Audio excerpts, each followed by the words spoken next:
Today we're going to try out the 2-ton crossbeam on the Daytona jack that I installed. And I've got it set up under here on the cross support under the engine. And let's see if it lifts it up. The truck weighs 8,000 pounds, so 4 ton.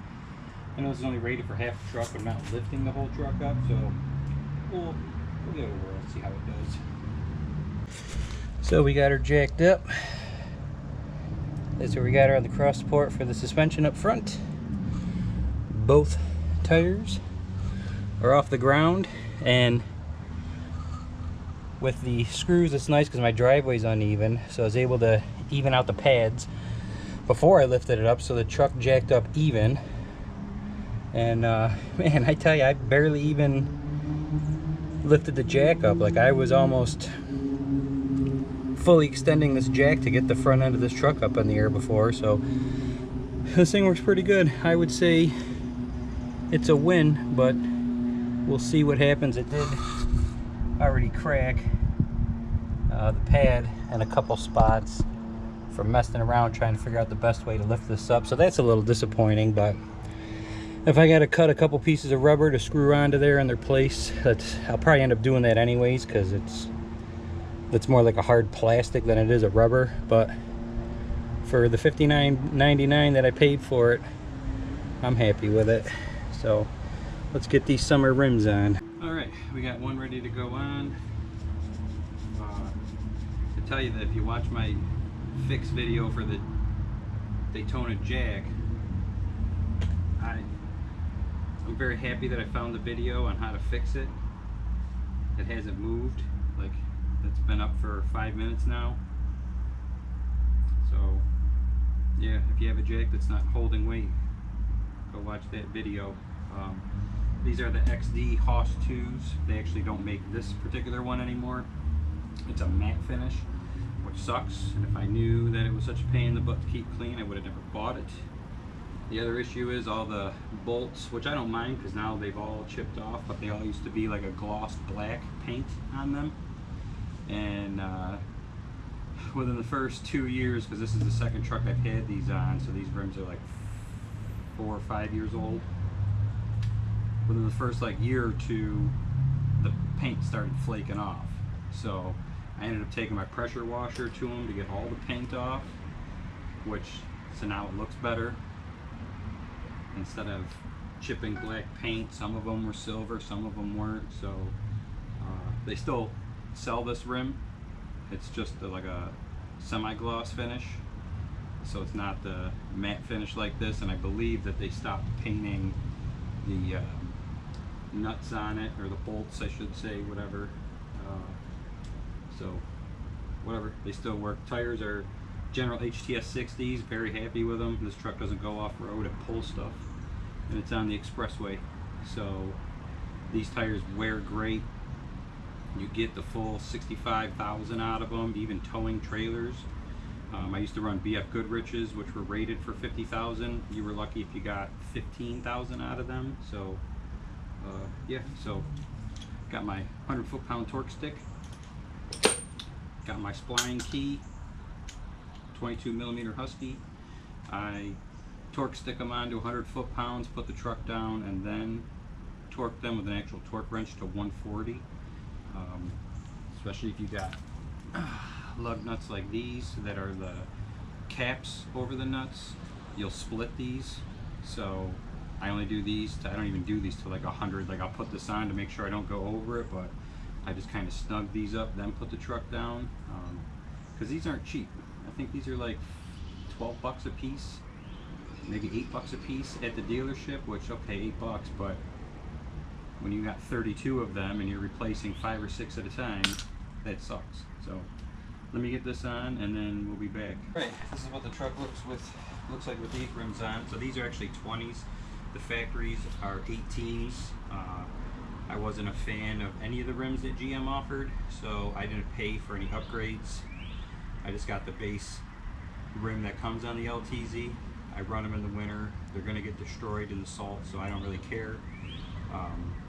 I mean, I want it to look nice, but I wasn't paying $1,500 for an upgrade for some factory rims when you could have gotten these So yeah, that's what it looks like on there. I'm gonna get the other one on. I'll get a video of jacking up the back, see how that works on the axle, if it's even gonna work, and then get a picture of the truck with the rims on. I know the truck's filthy, but today's Good Friday, everybody's off and the car washes are packed, so we're just gonna put the rims on and enjoy that for now. All right, we got both front tires on.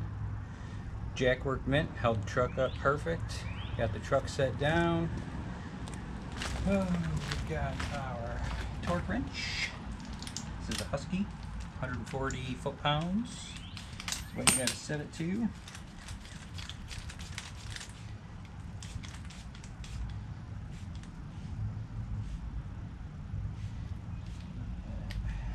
40.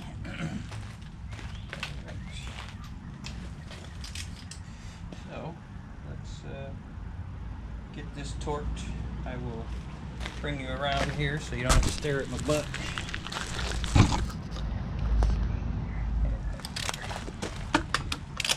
So I always start on the bottom one, go right to the top. Side to side. Now this is very important. I never cared to do this when I was younger, and I was having some issues. Turns out the whole deal was the torquing of the tires. So when you have tires put on and they tell you come back in 50 miles, make sure you do it. I usually do one good run to get everything nice and hot. So I probably do a little bit more than 50 miles, but I do retorque them. Do not want a tire coming off. The other issue is if these aren't torqued enough, especially on the Duramax, I was having issues in the back. On my first one, like 8 years ago, the lug nuts were snapping off. Well, it's because I wasn't torquing them enough, and there was enough slop with the torque in this that it was stressing out the bolts. So when I put the impact gun on to take it off, it would just finish shearing off the bolt. And I figured there was something wrong because I was still able to get the stud that was busted off out of the lug nut, no problem. Like it wasn't stuck in there, like rusted in there. So that's when I realized I had an issue and got me one of these, and I haven't busted a lug nut stud since. So I'm gonna get the other one done and then we'll move to the back. All right, we're in the back of the truck. The cross members are just too narrow enough to not catch both my shock shackles, whatever, and they don't go up tall enough to grab the axle. So what I did was I took the old foot off of it. I left the screw in it, or the pad. I stuck it in the hole in the top. So with the weight of the truck on there, it's not going to let that screw come out of there. And I guess we can use it as just a normal jack when we need to. And it's still going to give me that 4 or 5 inch rise in the middle, using it like that. And yeah, so that's what we're doing. And I mean, I barely have it jacked up and both tires are off the ground. So yeah, let's get the back done. All right, we got them all torqued down, got the lug nuts picked up. I mark them like this with some blue tape. I'm due for an oil change, so I did the rotation on the tape, so when they go back on, they'll be in the right position. So these are the General Grabber HTs. Very happy with these tires. I only got these because these are the replacements for these General Grabbers. These are the HTS 60s. I like these tires way better. I mean, obviously I need new tires, so we're going to run these for a month or so. They don't offer this tire for the big trucks anymore.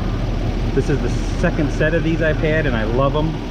I would definitely buy these again, but I will also buy those again. So GM isn't offering this on their buy 3 get for $1 this year for the spring. I don't know why they excluded just the Generals, but a local tire shop still has the HTS 60s, which were the upgraded tire that was coming on the Tahoe.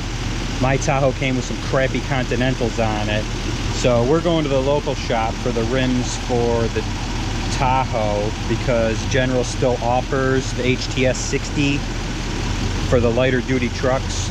So these are what's going on the summer rims for the Tahoe. But for now, we're going to relearn the TPMs on it.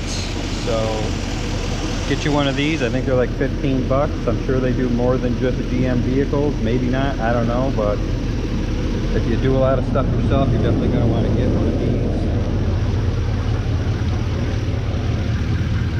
So come over here,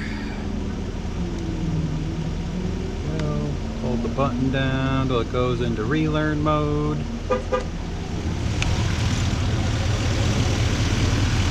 And you just push the button, and once it beeps,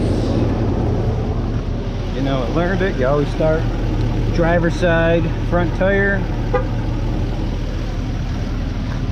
And these are the factory sensors I bought for these. My 2014, I had aftermarket ones, and it was just an absolute pain in the butt to get them to work. They did work, but it was an hour long walking around doing this until they finally all woke up and worked. And there we go, 60 on the front, 70 on the rear.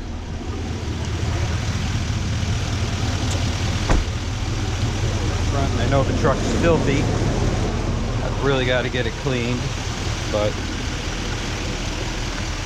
stand back. That's what she looks like. And these are, I believe, an 11mm offset, so they stick out about an inch from where the factory tires sit.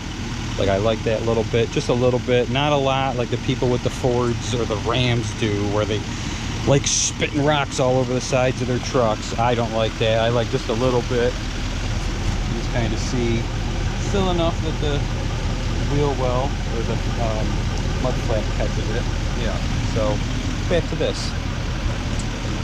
My impressions are I like it. It jacks up the front great. This is what I had to do in the back for the pumpkin. I just left that screw in there, stuck it down in there, and it wasn't, with the weight of the truck on here, it wasn't sliding off of there. But you can see this is the first time I used it, and I mean, it tore these rubber pads up. So I'm pretty sure by the end of the year here we will be putting new rubber on here. I have rubber that I use for my my wings on my plow. I always ran Buyer's wings, and I always kept extra rubber, so I don't have to, obviously I sold the plow, I don't do that anymore, but I still have an extra set of the rubber. So I think I'll use my multi-tool and put like a thicker rubber on it, just to give it a little more cushion and raise it up a little bit more. I mean, it's not like an inch. I think it's probably like half an inch, maybe 3/4 of an inch is the rubber. But yeah, we're definitely gonna end up doing that. And then I think after doing the rear and seeing that this doesn't grab the axle or the shock holder, or the, you know, the shock mounts, I think when I watched the video and I got this jack to work again, I decided I wasn't going to buy a new jack. But I think the extended reach, extended height, like the low pro Dayton that's going on sale Monday, I think I'm going to end up picking that up, and I'm going to put this cross beam on that jack to make it easier to get under the truck, so I don't have to get on my hands and knees and like get right underneath there to get there, because it's just, you know, this disappears under the truck. And I was also thinking I use this to jack up my lawnmower, my zero turn, to get the blades and stuff off, and I'm not going to be able to do that with this cross member on there. So I think I am going to end up picking up the other jack. I'm going to put this cross member on the low pro jack, and then I'm going to put that pad, or probably, I mean, that's beat up. I'll probably put the new pad off the other jack onto this one just to freshen it up a bit. But yeah, that's definitely a win. So appreciate you watching.